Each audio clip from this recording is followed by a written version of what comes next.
Sir, இப்போ இந்த வர்மக்கலையை நீங்கள் எங்கே கற்றுக்கிட்டீங்க அப்படிங்கிறத சொன்னீங்க. அது வந்து எல்லா விதமான வியாதிகளுக்கும் இந்த வர்மக்கலையில் வந்து ட்ரீட்மெண்ட் இருக்கா?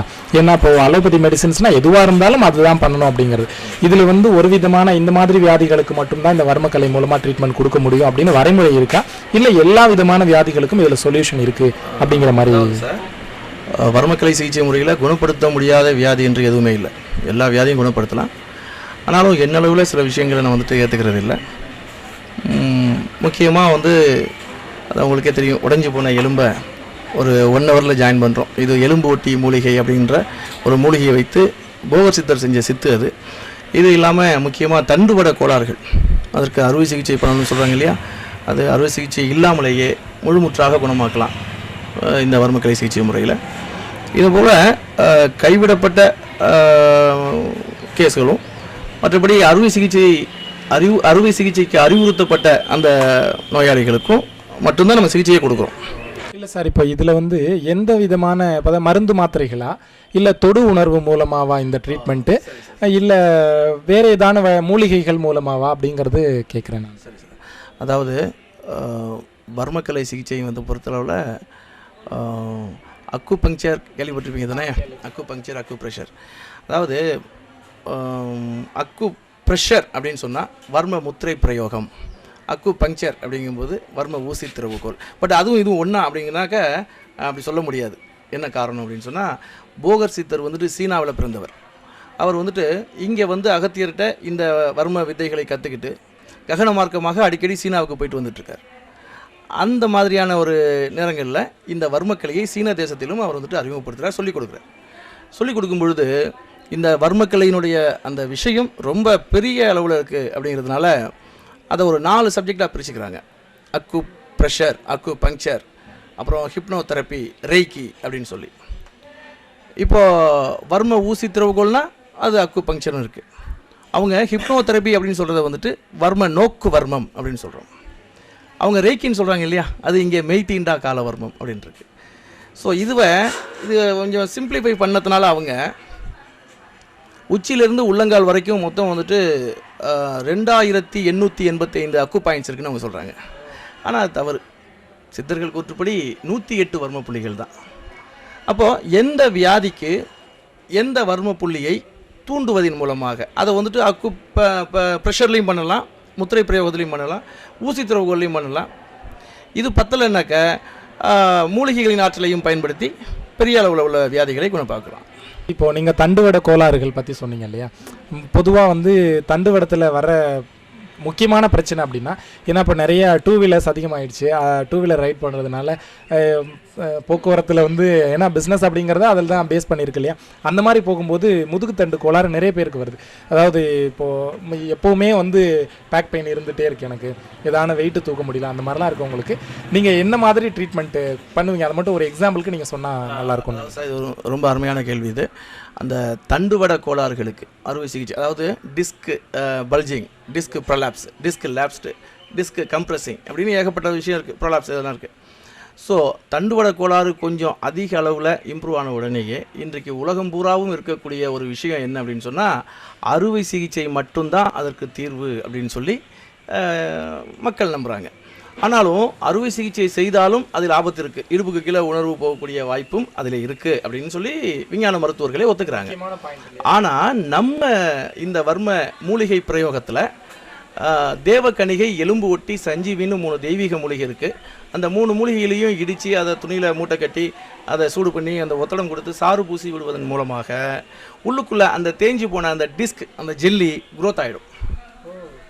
இது வந்துட்டு ஒரு பெரிய மெடிக்கல் மிராக்கிள். இது அப்படி தான் கடந்த 10 வருஷமாக பல 1000 பேர்களுக்கு அறுவை சிகிச்சை இல்லாமலேயே முழுசாக குணப்படுத்தியிருக்கோம். ரொம்ப அற்புதமாக சொன்னீங்க சார். இப்போ இதில் வந்து ரொம்ப கிரிட்டிக்கலான பொசிஷனில் வந்து என்கிட்ட ஒருத்தவங்க வந்தாங்க, எழுந்து நடக்கவே முடியல. ஏன்னா முதுகெலும்பு அப்படிங்கிறது உயிர் நாடியே அதுதான். ஒரு மனுஷன் வந்து இயக்கத்திற்கு முக்கியமானது முதுகெலும்பு. அந்த மாதிரி வந்து ரொம்ப கிரிட்டிக்கல் கண்டிஷனில் வந்து எல்லாமே முடிஞ்சு போச்சு அப்படிங்கிற மாதிரி வந்தாங்க. அது வந்து நான் இந்த மாதிரி ஒரு கேஸை வந்து நான் சரி பண்ணேன் அப்படிங்கிற உங்களுடைய அனுபவம் ஏதாவது சொல்லுங்களேன். ஏப்பா நிறைய சார், ஆயிரக்கணக்கில். இருந்தாலும் ஒன்றே மட்டும் சொல்கிறேன், திடீர்னு ஞாபகத்துக்கு வருது. ஒரு 4-5 வருஷத்துக்கு முன்னாடி ஒரு சென்னையில், திருச்சியில் ஒரு 18 வயசு ஒரு பொண்ணு ஒன்று, அதோட 3வது மாடியில் மொட்டை மாடியிலேருந்து தடுமாறி கீழே விழுந்துடுறாங்க. தம்பியோட விளையாண்டுக்கிட்டு இருக்கும்போது தடுமாறி கீழே விழுந்துடுறாங்க. விழுந்த உடனே அவங்களுக்கு L3 L4 L5 இந்த 3 போனும் கிராக் ஆகி வி ஷேப்பில் விலகிடுச்சு. ஒரு வீக்கில் இன்னொரு வி வந்து உட்காந்துருச்சு. இது வந்துட்டு ரொம்ப உயிருக்கே மோசமான ஒரு பெரிய விபத்து. உடனே பக்கத்தில் உள்ள ஒரு பெரிய ஹாஸ்பிட்டலுக்கு திருச்சியில் கூட்டிகிட்டு போகிறாங்க. அவங்க வந்துட்டு எக்ஸ்ரே எடுத்து பார்த்துட்டு இது வந்துட்டு இமீடியட்டாக ஆப்ரேஷன் பண்ணணும். ஆப்ரேஷன் பண்ணாலும் தண்டுவடம் பாதிச்சு போச்சு, அதனால் இடுப்புக்கு கீழே உணர்வு போயிடும் அப்படின்னு சொல்லிடுறாங்க. அதுக்கப்புறம் சரி அறுவை சிகிச்சை பண்ணாமல் விட்டால் இன்னும் 3 மணி நேரத்தில் இறந்து போயிடும் அப்படின்னு சொல்லி ஒரு இக்கட்டான ஒரு சூழ்நிலை. அறுவை சிகிச்சை பண்ணுனா இடுப்புக்கு கீழே உணர்வு இருக்காது, ஆனால் உயிர் இருக்கும். பண்ணாமல் விட்டால் இன்னும் 3 ஹவர்ஸில் உயிர் போயிடும். என்ன செய்யலாம் அப்படிங்கும்போது அந்த பொண்ணுடைய அத்தை இருக்காங்க இல்லையா, அவங்களுடைய தண்டுவட கோளாறுக்கு என்னிட்ட ட்ரீட்மெண்ட் எடுத்துகிட்டு போனவங்க. அவங்க உடனே அங்கேருந்து ஃபோன் பண்ணி இந்த விஷயத்தை பூரா சொல்கிறாங்க. சரி ஆப்ரேஷன் பண்ண வேண்டாம், இங்கே தூக்கிட்டு வந்துடுங்க அப்படின்னு நான் சொல்கிறேன்.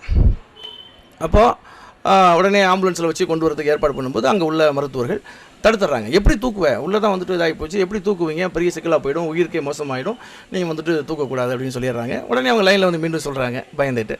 நான் சொல்கிறேன் அவங்க ஆம்புலன்ஸ் கொடுத்தா பாருங்கள், இல்லாட்டினா ஒரு கூடையில் அள்ளி போட்டாவது கொண்டு வந்துருங்க அப்படின்னு நான் சொல்கிறேன்.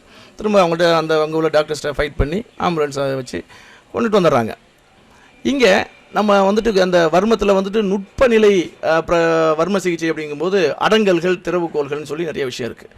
அதில் அந்த கோரிவாரி திறவுகோல் அப்படின்னு ஒரு மெத்தட் இருக்குது. இது தண்டுவடத்தில் உள்ள 33 எலும்பில் எந்த எலும்பு எந்த பக்கம் ஆக்சிடென்ட்டில் விபத்தில் நகர்ந்து போயிட்டாலும் அல்லது சிதறி போயிட்டாலும் இந்த கோரிவாரி திறவுகோல் அப்ளை பண்ணாக்க ஆட்டோமேட்டிக்காக அதுவும் தன்னோட பொசிஷனில் வந்து உட்காந்துக்கும். இப்போது அந்த பாப்பாவட்ட பேச்சு கொடுத்துட்டே இருக்கேன். அது கொஞ்சம் அரை மயக்கத்திலே இருந்தது. அங்கே கொஞ்சம் தூக்கு ஊசியெல்லாம் போட்டாங்க போல் இருக்கு. அந்த சமயத்தில் அந்த கோரிவாரி திறவுகோலை திடீர்னு வந்துட்டு அவங்களுக்கு போட்டு ஒரு ஜர்க் கொடுத்து அழகாக தூக்கினோடனே அந்த ஒவ்வொரு வீயும் அந்த உடஞ்சிருச்சு இல்லையா, எல்லாம் ரிலீஸ் ஆகி தானே அது பொசிஷனில் வந்து உட்காந்துச்சு. இப்போது அந்த எலும்பு ஒட்டி மூலிகை சாறு பூசி ஒத்தரம் கொடுத்தோம். உங்களுக்கு தெரியும், அதாவது எலும்பு ஒட்டி மூலிகை அரை மணி நேரத்தில் அந்த உடைந்த எலும்புகளை ஒன்றிணைய செய்துவிடும் முழுமையாகவே. இது ஒரு சித்து தானே. இது அடுத்த நாள் அந்த பாப்பா ஒரு நைட் மட்டும் தான் படுக்க வச்சுருந்தோம். அடுத்த நாள் எழுந்துச்சு நடந்தாங்க அந்த பாப்பா. இதை அப்போதைக்கு தஞ்சாவூரில் மாவட்ட ஆட்சியராக இருந்த விஜய ராஜ்குமார் சார் வந்துட்டு, அப்புறம் லோக்கலில் உள்ள மீடியாஸில் பேப்பர்லலாம் இது வந்துட்டு ஃப்ளாஷ் ஆனிச்சு இந்த செய்தி. அவங்க அப்பா அம்மா அவங்கள்ட்டெல்லாம் வந்துட்டு இந்த பாப்பாவெல்லாம் ஃபோட்டோ எடுத்து அவங்கள்ட்டெல்லாம் வந்து விஷயத்தை கேட்டு பேட்டி எடுத்து போட்டிருந்தாங்க. இந்த இதை பேப்பரில் பார்த்துட்டு கலெக்டர் வந்துட்டு அப்புறம் கூப்பிட்டு அனுப்புனார். இது என்ன நடந்தது, எப்படி இது பண்ண முடியும் அப்படின்னு சொல்லி கேட்டார். அப்படின்னு சொன்னேன். திரும்ப வந்துட்டு அந்த பொண்ணை நான் பார்க்கணுமே என்னாரு, நான் கூப்பிட்டு வரேன் அப்படின்னு சொல்லி ஒரு 3 நாளில் அந்த பொண்ணுடைய சொந்தக்காரவங்க எல்லாரையும் கலெக்டர் ஆஃபீஸ் மேலே இருக்கவங்களுக்கே தெரியும், அந்த மாடியிலேயே அந்த பாப்பா ஏறி வந்து ஒரு அரை மணி நேரம் விசாரிச்சுட்டு ரொம்ப சந்தோஷப்பட்டு அவர் என்ன சொன்னாருனாக்கா, நான் உங்களை கண்டிப்பாக பயன்படுத்திக்கிறேன் அப்படின்னு சொல்லியிருந்தார். ஒரு மாதத்தில் ட்ரான்ஸ்ஃபர் ஆகிடார். இதுக்கு இடையில் அவர் வந்துட்டு இங்கே கலெக்டரேட்டில் ஒவ்வொரு அரசு சார்ந்த துறைகள்லையும் அந்த சாதனை விளக்க பொதுக்கூட்டம், அந்த கண்காட்சி ஸ்டால்ஸ் எல்லாம் அந்த மாதிரி வந்துட்டு ஒரு 10 நாள் வந்துட்டு கண்காட்சி நடந்தது. அதில் எல்லாமே அரசு சார்ந்த ஸ்டால்ஸ் தான். ஆமாம் எக்ஸிபிஷன் மாதிரி வச்சுருந்தாங்க. அந்த சிறு சேமிப்புத்துறை, அந்த மக்கள் நல்வாழ்வுத்துறை அந்த மாதிரி. அப்போது ப்ரைவேட்டுக்கு எதுக்குமே வாய்ப்பே இல்லை. அரசு நிகழ்ச்சிகள் அந்த மாதிரி ஒரு ஸ்டால் 10 நாளுக்கு. அதில் ப்ரைவேட்டுக்குன்னு சொல்லி சுகாலயாவுக்கு ஒரு ஸ்டால் ஒதுக்கி கொடுத்தாரு. ஆமாம். அதுக்கப்புறம் அந்த 10வது நாள் கடைசி நாள் நிறைவு நாள் நிகழ்ச்சியில் விழாவில் எனக்கு அவார்டு கொடுத்தாரு. இது தஞ்சாவூரில் உள்ள அத்தனை பேருக்குமே தெரியும், ஓரளவுக்கு பேப்பர்லாம் வந்திருக்கு. ஸோ ஏன் இதை சொல்கிறேன் அப்படின்னு சொன்னால், இப்படி கைவிடப்பட்ட கேஸ்களும் அதே மாதிரி அறுவை சிகிச்சைக்கு அறிவுறுத்தப்பட்ட விஷயங்களும் மட்டும்தான் நம்ம க்யூர் பண்ணுறோம். சார், இப்போது ரொம்ப அற்புதமாக சொன்னீங்க. அரசாங்கம் மாவட்ட ஆட்சியர் வந்து உங்களோட திறமையை அந்த முக்கியமான விஷயத்தை ஒரு உயிரை காப்பாற்றிருக்கீங்க அப்படிங்கிறப்போ அதை பாராட்டி உங்களுக்கு அவார்டு கொடுத்துருக்காங்க அப்படின்னு சொல்லி, இப்போ வந்து அரசு மருத்துவமனைகள்லாம் வந்து சித்த மருத்துவ பிரிவுன்னு தனியாக வச்சுருக்காங்கல்ல சார், ஏன் அது மாதிரி வர்மக்கலையை அந்த வர்ம மருத்துவம் வர்ம சிகிச்சை அப்படிங்கிறத ஒரு அரசாங்க மருத்துவமனைகளில் ஏன் கொண்டு வரல, அதை பற்றி நீங்கள் யோசிச்சிருக்கீங்களா? கண்டிப்பாக இதுக்காக போராட்டமே பண்ணிக்கிட்டு இருக்கோம். மனசுக்குள்ளே ஒரு போராட்டம் பண்ணிக்கிட்டு இருக்கேன், முயற்சி பண்ணிக்கிட்டு இருக்கோம். இதுக்கு என்ன ஒரு முக்கியமான ஒரு விஷயம்னா, இது வந்துட்டு சித்தர்கள் செய்த சித்துக்கள் அடங்கிய விஷயந்தான் இந்த வர்மக்கலை சிகிச்சை முறையே. இது காலகாலமாக இதை மற்றவங்களுக்கு கற்றுக் கொடுக்காம தன்னுடைய முடிவுக்கு பிறகு யாராவது ஒரே ஒரு உண்மையான சீடர் பிடிச்சமான ஒரு சீடர் ஒரே ஒருத்தனுக்கு மட்டும் கற்றுக் கொடுத்துட்டு போயிட்டு இப்படி தான் அந்த ரகசியமாக பாதுகாக்கப்பட்டு வந்திருக்கு இந்த விஷயம். அப்படி இது வரைக்கும் இது பப்ளிசிட்டி ஆகலை, அதாவது எல்லாருக்கும் சொல்லிக் கொடுக்கல, அந்த ஒரு விஷயந்தான். அதான் அதனால் வந்துட்டு இப்போ எனக்கு ஒரு எண்ணம் இருக்குது, ரொம்ப நாளாகவே இருக்குது, அது வந்து எல்லோரும் கற்றுக் கொடுக்கணும் அப்படின்னு சொல்லி. நான் தான் கேட்கலாம்னு நினச்சேன் உங்ககிட்ட. அதாவது இந்த மாதிரி நிறைய பேருக்கு சொல்லிக் கொடுக்காம ஒரு சில முக்கியமான சீடர்களுக்கு மட்டும் அந்த அவங்களாம் சொல்லிக் கொடுத்துட்டு போயிட்டாங்க. ஒரு சில இல்ல, ஒருத்தருக்கு மட்டும்தான். அந்த மாதிரி இப்போ நீங்கள் நிறைய விஷயங்கள் சொல்லியிருக்கீங்க, நீங்கள் ரொம்ப பாப்புலராகவும் இருக்கீங்க தஞ்சாவூரில், நிறைய பேருக்கு பிரயோஜனமாகவும் இருக்குது இந்த சிகிச்சை. இப்போது இதை வந்து இன்னும் நிறைய பேருக்கு சொல்லிக் கொடுத்து ஒரு இன்ஸ்டியூஷனில் ஒரு லெசன் மாதிரி ஒரு சப்ஜெக்டாக இல்லை இது ஒரு டிப்ளமோ கோர்ஸாவோ ஒரு டிகிரி கோர்ஸாவோ ஒரு காலேஜஸ்லேயோ ஒரு யூனிவர்சிட்டிலையோ வரத்துக்கெல்லாம் வந்து முயற்சிகள் யார் வேணும்னாலும் எடுக்கலாம், என்ன நல்ல விஷயத்தை கொண்டு போகிறது. அந்த மாதிரி அதுக்கு ஆவணம் செய்யக்கூடிய விஷயங்களில் உங்களுடைய ஈடுபாடு எந்த அளவுக்கு இருக்குது? கண்டிப்பாக சார். இப்போ இதில் வந்துட்டு சார் நம்ம வந்துட்டு தமிழ் பல்கலைக்கழக துணைவேந்தர்கிட்ட போய் இதை பற்றி பேசணும், அணுகணும். அவங்க வந்துட்டு 3 தியரி 2 ப்ராக்டிக்கல் அப்படின்னு சொல்லி ஒரு 5 சப்ஜெக்டாக புக்ஸை எழுதுங்க, நம்ம ரெடி பண்ணுவோம் அப்படின்னு சொல்லியிருக்காங்க. அதற்கு உண்டான எழுத்து வேலைகள் புத்தகம் தயாரிச்சுட்டு இருக்கேன். இதுக்கு இடையில் தேர்தல் வேறு வருது, எப்படி ஆக போகுதுன்னு தெரியல, பார்க்கலாம். இல்லை சார், ஏன்னாலும் உங்களுடைய ஆக்கம் அப்படிங்கிறது வந்து இது அழிஞ்சு போகிற விஷயம் கிடையாது. தமிழ் யூனிவர்சிட்டியிலனா இப்போ என்ன, தமிழ் யூனிவர்சிட்டியில் நிச்சயமாக வந்து சித்த மருத்துவத்துக்கு சித்த மருத்துவ பிரிவுன்னு தனியாக வச்சு அதுக்கு வந்து ஸ்டூடெண்ட்லாம் இது பண்ணிவிட்டு அதில் ஒரு டிப்ளமோ கோர்ஸ் சர்டிஃபிகேட் கோர்ஸ் எல்லாமே வச்சுருக்காங்க. அது மாதிரி நிச்சயமாக செய்கிறதுக்கு வாய்ப்புகள் இருக்குது. உங்களுடைய நல்ல எண்ணம் நிச்சயமாக விரைவில் ஈடேறும். கண்டிப்பாக சார்.